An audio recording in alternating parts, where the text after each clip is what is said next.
Olá, começa agora o programa Sala de Imprensa. O tema desta edição é sobre a importância de projetos da Assembleia Legislativa que proporcionam garantias para pessoas com deficiências ocultas. A lei mais recente institui o cordão de girassol para identificar as pessoas com deficiências ocultas em Mato Grosso do Sul, como autismo e outros transtornos não visíveis. Eu conto com a participação da jornalista Yari Mamek e do jornalista Alessandro Perim. E temos também a convidada, que é a Flávia Caloni Gomes, que é a mãe do João Guilherme, que tem autismo. Começo com a Flávia nessa entrevista, justamente para você descrever como é ser mãe de um menino autista e também no que se refere a descobertas e cuidados, como que foi essa informação com a chegada do João Guilherme. Na verdade, assim, no tempo em que eu descobri o autismo no João Guilherme não foi nada fácil, porque aqui no Mato Grosso do Sul estava tudo ainda muito difícil. Eu tive que ir para fora para conseguir o diagnóstico. E só depois com o diagnóstico que eu consegui ter acesso às terapias. E depois das terapias tudo se tornou um pouco mais fácil, os acessos também a profissionais da área nas escolas também, né? Então a vida de uma mãe de autista não é fácil, a gente se dedica totalmente e integralmente ao filho, né? E essa dedicação vem principalmente depois de fechar o diagnóstico também, né? Hoje a gente nem procura tanto o diagnóstico, a gente procura as terapias. Porque o diagnóstico em determinadas crianças, ele demora um pouco. Então a gente procura desde o começo, se a gente vê que a criança tem um pouquinho, os profissionais hoje, quando eles ficam na dúvida, eles pedem que os pais corram atrás das intervenções. O diagnóstico é uma consequência. Todo pai, principalmente a função da escola, que é muito importante, que eles conhecem a questão do desenvolvimento da criança, quando os filhos, as crianças não estão dentro daquela linha do desenvolvimento, eles pedem para que procurem psicólogos, fonoaudiólogos, né, os terapeutas adequados, multidisciplinares aí, para fazer as intervenções necessárias, mesmo sem o diagnóstico. João Guilherme é verbal? Como que é o comportamento dele? O João Guilherme, hoje ele é verbal. Quando ele tinha 3 aninhos, ele ainda não falava, né? Foi aí que a gente começou a ter um alerta. E quando ele entrou na escola, que os professores viram que ele não estava nessa linha do desenvolvimento e pediram para que eu procurasse os profissionais. E aí começou toda a nossa trajetória. Eu não consegui o diagnóstico aqui, com os profissionais do Mato Grosso do Sul, tive que ir para fora, consegui 2 anos depois com o Dr. Salomão Schweisman em São Paulo. Perim, você que está há bastante tempo na casa, né? Eu queria que você desse esse olhar, né? Que os parlamentares, eles têm esse cuidado, essa humanização, né? É o que tem sido o resultado de tantos projetos para famílias e pessoas com problemas com transtornos. Ida, obrigado pelo convite. Essa iniciativa do Colar de Girassol, ela surgiu em Londres. Alguns funcionários do aeroporto de Londres decidiram implementar isso e se expandiu pelo mundo. É uma iniciativa muito importante, nós sabemos que elas são crianças especiais, então precisam de um atendimento diferenciado. E o papel do legislador é justamente isso, criar políticas, projetos que ajudem a desenvolver esse tipo de iniciativa, que muitas vezes as pessoas não sabem nem como lidar com isso, um órgão público, uma iniciativa privada, não sabe como implementar isso. E aí vem um projeto de lei, que se torna lei, e ele vai regulamentar, ele vai disciplinar esse uso desse colar, entre outros, que nós sabemos que existem aqui outros projetos voltados a esse segmento assim. Então, eu acho fundamental, é papel do legislador apresentar propostas assim, é papel não só fiscalizar o que é feito pelo Estado, fiscalizar o Estado, mas sim apresentar esse tipo de políticas públicas, que elas vão ajudar muito as pessoas. Nós sabemos dessa necessidade. Você imagina, no aeroporto, uma criança especial chega, tem aquela fila enorme de gente esperando para embarcar.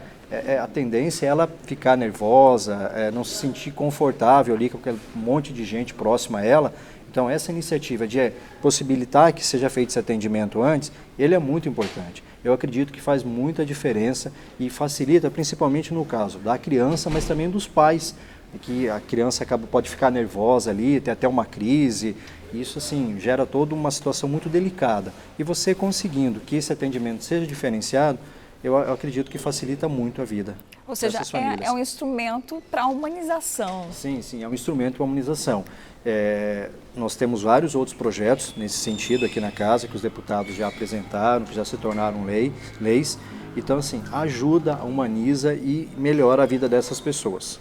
Bom, o Alessandro falou do cordão, então queria que a Flávia mostrasse, é justamente isso que vai fazer a diferença, né? Nesse caso, o João usa esse colar? O João usa, o cordão, na verdade, ele já utiliza, e a partir do momento que a lei vem, é mais uma ferramenta para que a sociedade, as leis já existem, o cordão vem para que a sociedade tenha conhecimento de que aquela criança, né, aquela pessoa que está dentro do espectro, está ali e ela precisa de uma intervenção, um olhar diferenciado no estabelecimento em que ela está.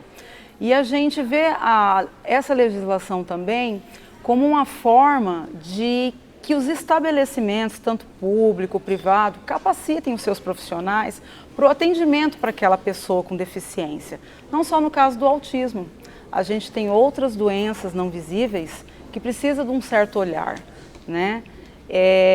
Então, o cordão é uma ferramenta que veio só para somar com todas as legislações que já foram aprovadas pelas casas, né?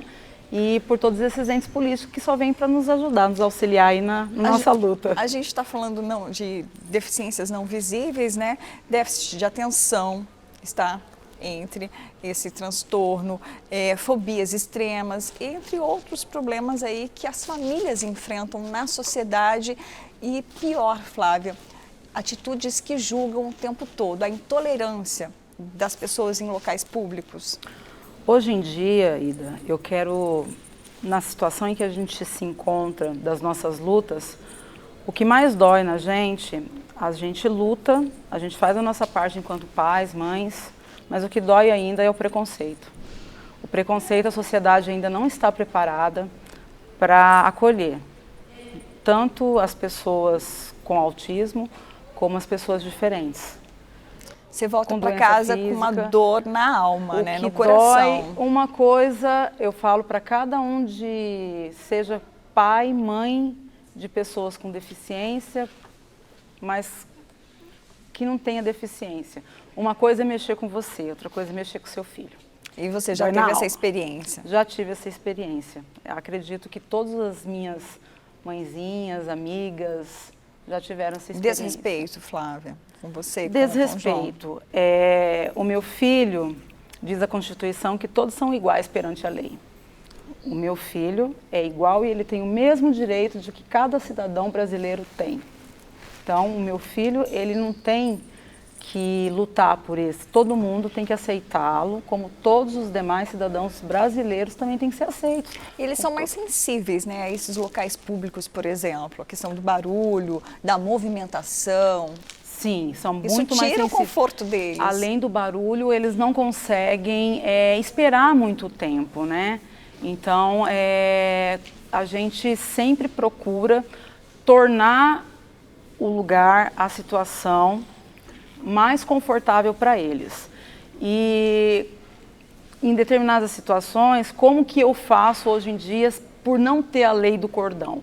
A gente geralmente, a maioria dos pais, sai com a camiseta do autismo, para que as pessoas identifiquem que a gente está com uma pessoa com autismo. No nosso caso, de pais de autistas, né? Para que todo mundo já tenha um olhar que aquela criança, aquela pessoa tem autismo. Se caso venha uma crise por estar esperando demais numa fila, ou está dentro num aeroporto, num supermercado, as pessoas possam ter um olhar um pouco mais humano. Flávia, deixa eu te fazer uma pergunta. Você já teve alguma situação em que de você ser repreendida por conta disso, de você chegar no local e alguma pessoa se sentir incomodada, de repente, de você passar na fila por conta do menino, tudo isso? Em uma situação, eu estava numa pizzaria, meu filho era pequeno ainda, né, tinha 4, 5 aninhos, e na pizzaria tinha um pula-pula. E meu filho não conseguia esperar, ele queria voltar para o pula-pula, tinha uma fila. E aí um menininho estava brincando e o João Guilherme queria voltar, né? Aí a vozinha pegou e falou assim, eu não sei como determinadas famílias saem com a criança desse jeito, eles deviam ficar em casa. E uma vozinha, quem deveria dar exemplo para o netinho. Eu, naquele momento, eu ainda não estava preparada para tudo o que vinha, eu ainda estava no começo de um diagnóstico, eu estava ainda começando a lidar com a situação. Se fosse hoje, eu pararia para conversar e explicaria. Para educar a senhora, porque ela é muito brigar. Eu não ia brigar porque, na verdade, é o desconhecimento. Sim, a falta de informação. É a falta de informação. E pela idade que você está descrevendo, é ela que tem que dar exemplo para a criança respeitar o outro que é autista. As crianças, Ida, elas são maravilhosas, elas não têm preconceito, cabe aos pais. Os pais têm que educar, os pais têm que ensinar e cada vez mais nós vamos ter na sociedade pessoas com deficiências, sejam físicas, não visíveis. A gente vai começar cada vez mais lidar num supermercado, numa praça, em qualquer lugar a gente vai encontrar com pessoas deficientes. E Arima, a Flávia descreveu uma situação dela. Você, enquanto jornalista, já escreveu matérias sobre isso e outros problemas também, né, de famílias que lutam pelos seus direitos, né, por respeito, mas você vivencia na sua família, né, com o Vitor Hugo, que é seu sobrinho. Queria que você trouxesse para a gente como que é a importância, né, você que também é da Assembleia Legislativa e vivencia esses projetos, né? A importância reflete diretamente na família? Bom dia, gente. Obrigada pelo convite. Ida, é muito complicado. Por exemplo, eu sou jornalista, então eu trabalho com informação. Então a gente tem informação, mas no modo geral as pessoas não têm informação. Então muitas vezes, que nem ela falou da camiseta, que os pais usam, tem gente que nem sabe o que é aquele símbolo. Tem o bottom também que eles usam. Muitas vezes tem gente que não sabe o que é aquele símbolo. Então os projetos de leis eles são muito importantes, mas a informação é ainda mais importante. Porque por que esse cordão de girassol? Por que essa criança usa esse cordão? Então assim, quando tem leis que falam assim, é obrigatório o uso de placas, de banners onde informam tal direito, que o consumidor tem direito, que a pessoa tem direito, que a criança tem direito, que a grávida tem direito, que o idoso tem direito. Isso é importante para ver e falar assim, eu não estou aqui à toa. Tem que chegar essa informação para todo mundo. Tem que chegar a informação. A informação ela tem que chegar para todo mundo. Tem que chegar no mercado, tem que chegar no açougue, tem que chegar na padaria, tem que chegar no bairro. Como você disse, as leis existem, mas elas precisam chegar para educar. Tem que chegar para educar. Então as ações são importantes. Porque o que eu vejo, por exemplo, o meu sobrinho é autista, né? Eu tenho um sobrinho autista, que é o meu primeiro sobrinho, inclusive, é o mais velho. O Vitor Hugo, ele tem 10 anos hoje.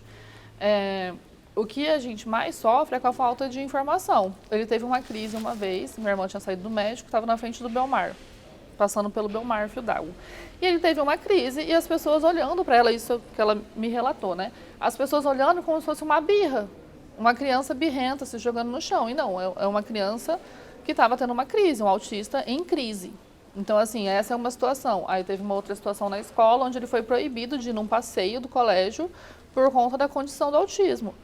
Porque a professora não vai saber lidar, porque não tem como ter um professor de apoio, uma escola particular, inclusive. Aí foi para o ensino público para ter um apoio melhor, né? Tem uma escola aqui de Campo Grande, que é inclusive conhecida por ter muitos alunos autistas, mas aí chegou agora no nível onde não tem mais a série dele.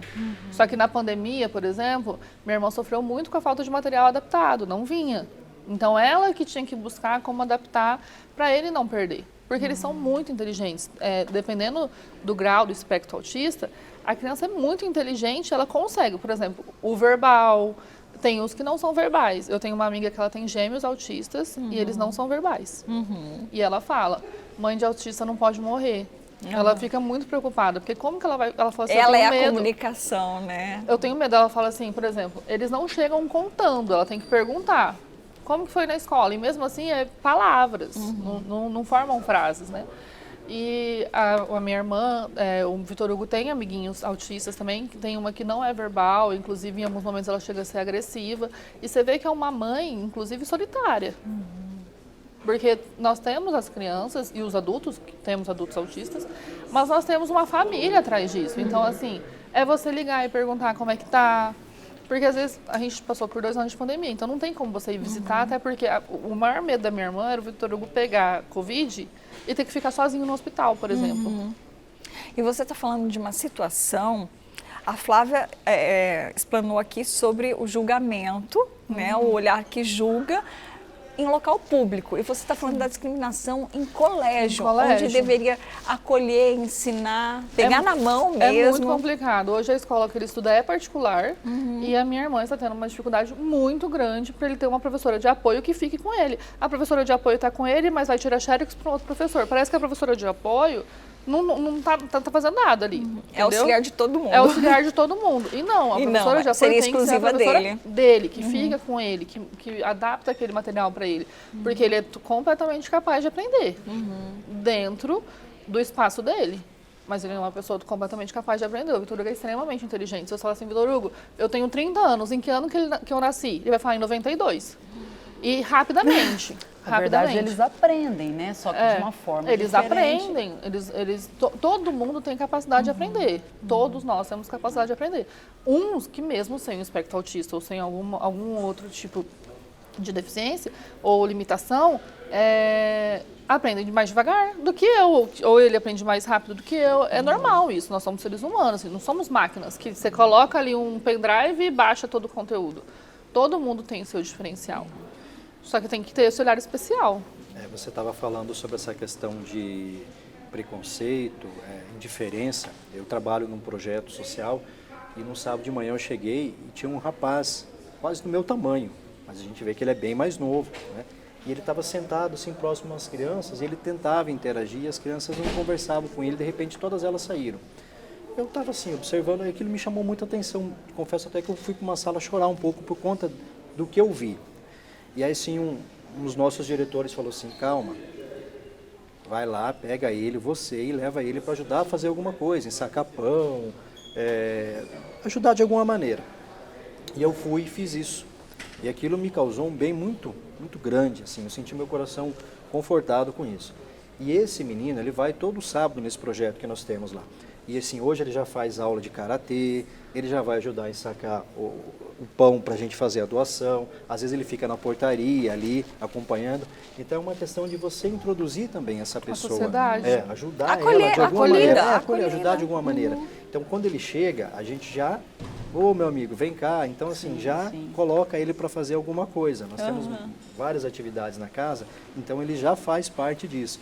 Até sábado passado eu cheguei lá para ajudar nas atividades, ele estava fazendo aula de karatê. E ele fazendo certinho. O professor falou, você tem que fazer assim. Ele ia e fazia certinho. Então, o que você falou, ele vai aprender, ele vai conhecer, ele vai fazer. Sabe que tem uma situação especial? Sabemos que tem. Mas ele pode se superar em relação a isso, com a força de vontade dele. O que a gente vê com relação, eu falo até questão pessoal mesmo, né? Por exemplo, já teve vez de todos os amiguinhos da sala serem convidados para um aniversário e meu sobrinho não. A gente escuta muito. Aniversário do meu sobrinho, vou só ver criança autista, porque as outras crianças, tipo assim, as mães de autistas, elas se unem tão firmemente ali, porque, gente, eu falo, porque eu vejo a minha irmã, não tenho filhos, eu falo como espectadora. Você vivencia, né? É muito solitário. Agora, vou trazer uma outra discussão aqui pra gente. Existem as leis. Sim. Os jornalistas têm o papel de informar, mas também não tem o outro lado, que é a acolhida, a humanidade, né? O amor ao próximo, a compaixão. É um outro exercício também, né, Alessandra? É um exercício diário que a gente tem que fazer. Você falou as frases corretas, amor ao próximo. Só que assim, a sociedade precisa evoluir muito isso.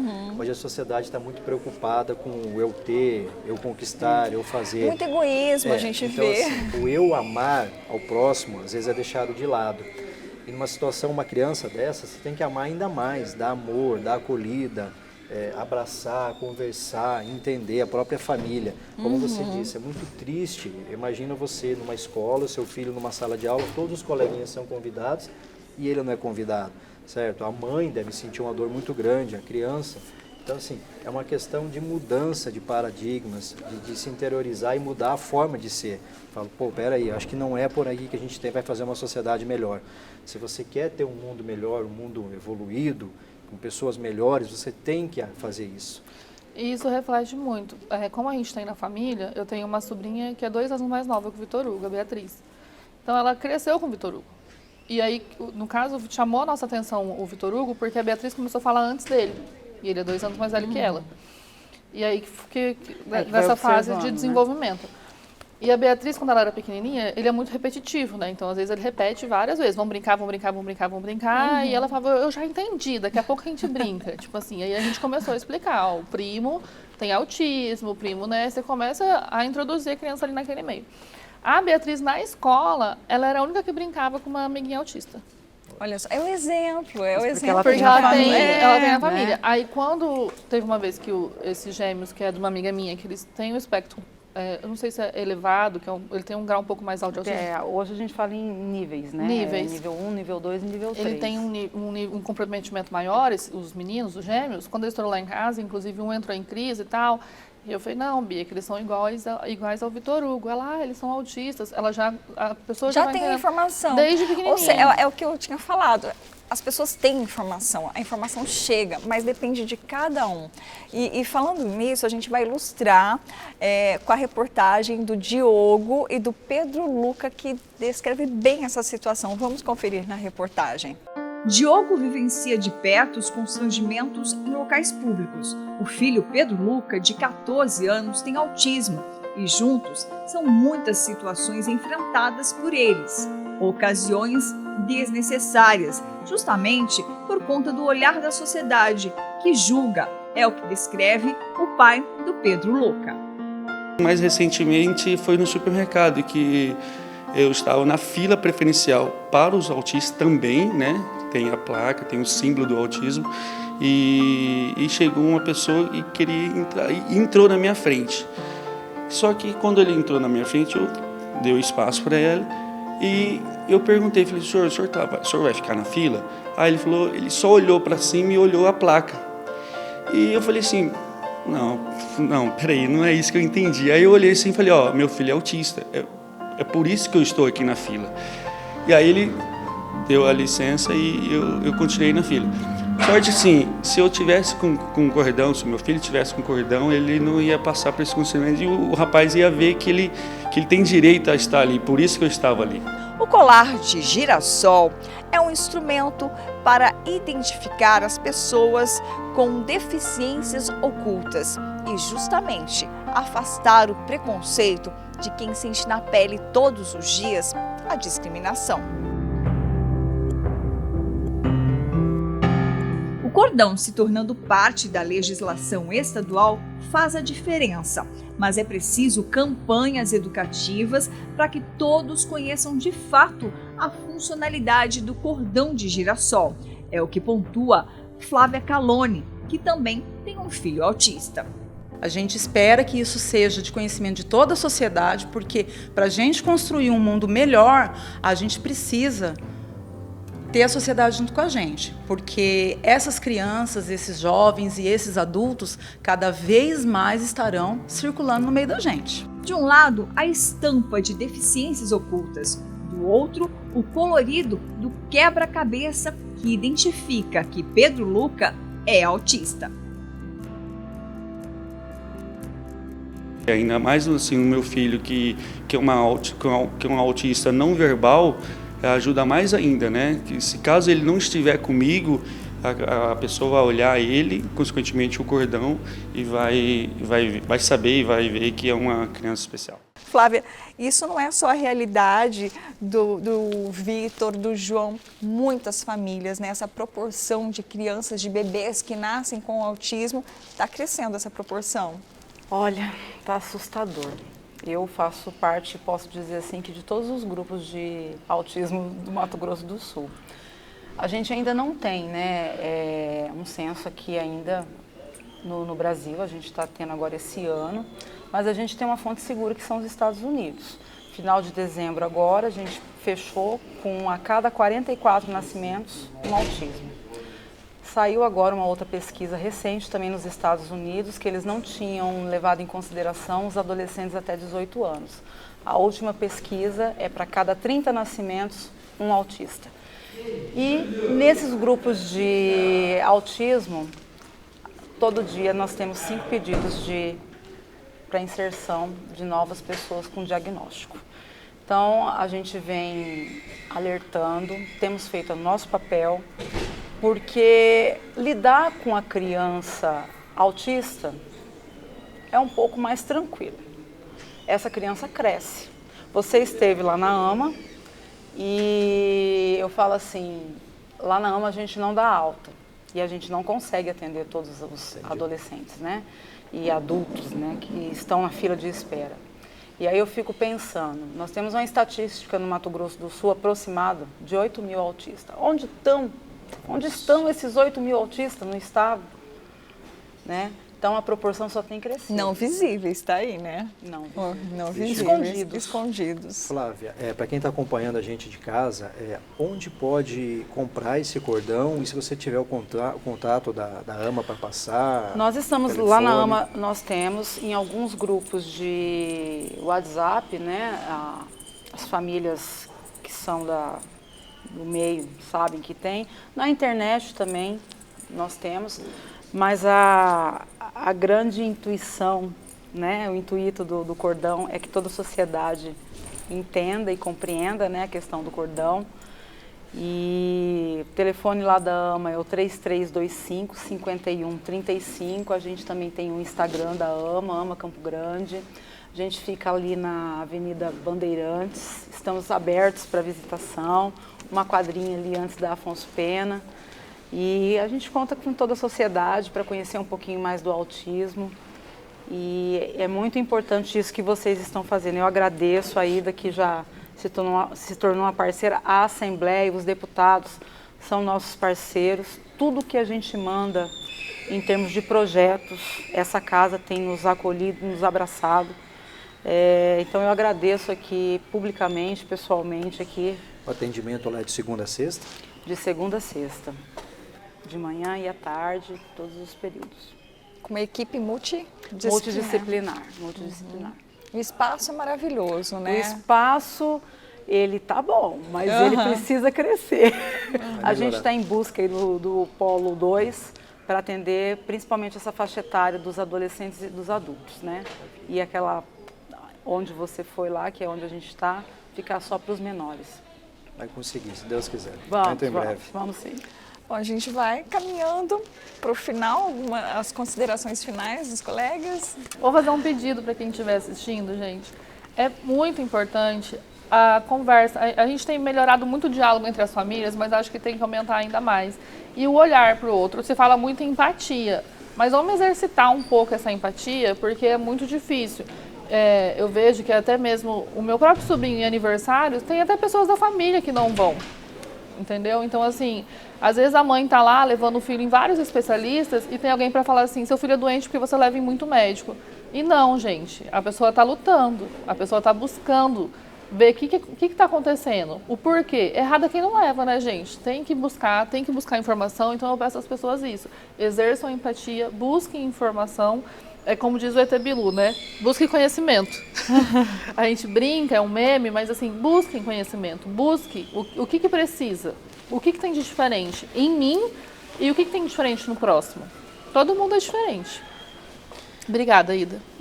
Eu que agradeço. Flávia, te parabenizar pela iniciativa, parabenizar as outras pessoas que trabalham com vocês lá, parabenizar as famílias que possuem filhos autistas ou com outras doenças ocultas e que vocês continuem trabalhando, ajudando essas crianças e tornando o mundo melhor. Parabéns pela iniciativa de vocês. Obrigada. Eu agradeço o convite e quero complementar você um pouquinho. Eu acho que o que você falou foi perfeito. E o meu recado aqui para toda a sociedade é que pai e mãe têm que pecar pelo excesso. Então, pequem pelo excesso.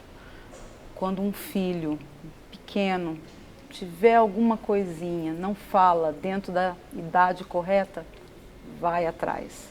Busquem conhecimento. É esse meu recado. Bom, Gratidão. eu encerro com 3 palavras: respeito, amor e empatia. Né? Independente do cordão ou não, respeitar e acolher. Né, se perceber alguma situação ali diferente. Eu agradeço a presença dos colegas Alessandro e Arima e também a participação da nossa convidada Flávia. E a você que nos acompanhou. Sobre a nossa programação, você confere no canal 9 da NET e também no YouTube e na nossa página oficial al.ms.gov.br. Até mais!